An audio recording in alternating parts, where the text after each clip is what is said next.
ఇప్పుడు మన గ్రామ పెద్దని జెండా ఎగరవేయాల్సిందిగా కోరుకుంటున్నాము.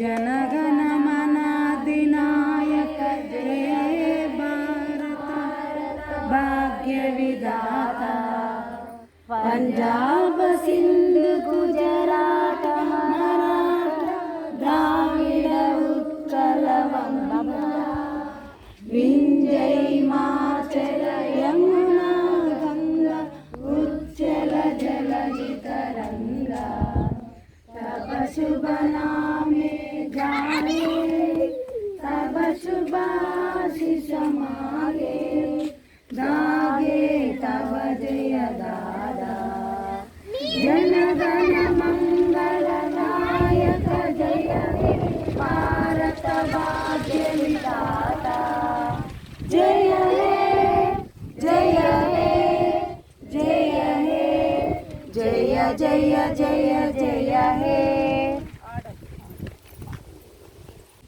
అంటే ఈరోజు మన భారతదేశానికి ఎంతో గర్వకారణమైన రోజు.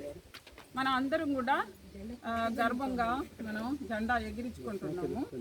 ఇది 1947 ఆగస్టు 15న మన భారతదేశం ఎన్నో శతాబ్దాలు బ్రిటిష్ వారి పాలన నుండి ఇది స్వేచ్ఛ పొందింది.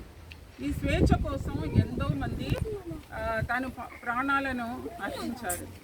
వాళ్ళు మనకు తెలిసి మహాత్మా గాంధీ ఒకరు కదా.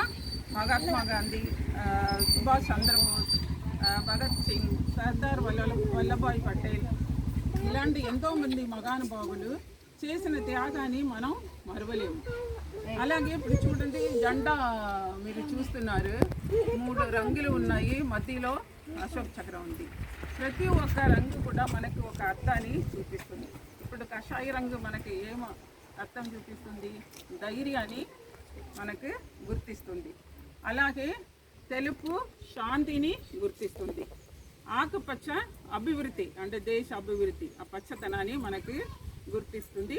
అశోక్ చక్రం ఎప్పుడు మనం ముందుకు ఎల్లప్పుడూ ముందుకు సాగాలని అది మనకి నేర్పిస్తుంది. అలాగే ఇప్పుడు స్వాతంత్ర దినోత్సవం అంటే కేవలం మన హక్కులు మాత్రం పొందటం కాదు, మన బాధ్యతలను మనం గుర్తించటం. బాధ్యతలు అంటే ఏంటి? మన గ్రామాన్ని మనం శుభ్రంగా ఉంచటం, పిల్లల్ని చదివించటం, ఆడవాళ్ళని గౌరవించటం, పర్యావరణాన్ని కాపాడటం, అలాగే అందరూ ఐక్యమత్యంగా ఉండి పనిచేయటం, ఇది ప్రతి ఒక్కరి బాధ్యత. అలాగే ఇప్పుడు మన గ్రామం అభివృద్ధి చెందితే దేశం మొత్తం అభివృద్ధి చెందినట్టే. అందుకే మన అందరం కూడా ఇది కుల మత భేదాలు లేకుండా కలిసికట్టుగా ఉండి అందరూ ముందుకు సాగాలి. ఇప్పుడు మనం స్వాతంత్ర దినోత్సవం ఈ సంవత్సరం చేసేది ఎన్ని సంవత్సరాలు అయింది? 80. వెరీ గుడ్, చప్పట్లు కొట్టండి అందరూ. 80వ సంవత్సరం జరుగుతుంది.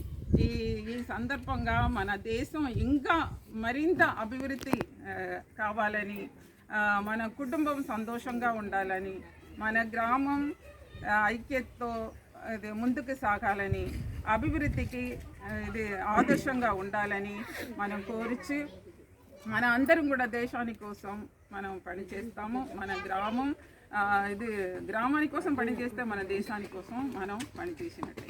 అందుకే అందరం కూడా ఇక్కడ వచ్చిన వాళ్ళందరికీ కూడా నేను వందనాలు చెప్పి ముగిస్తున్నాను.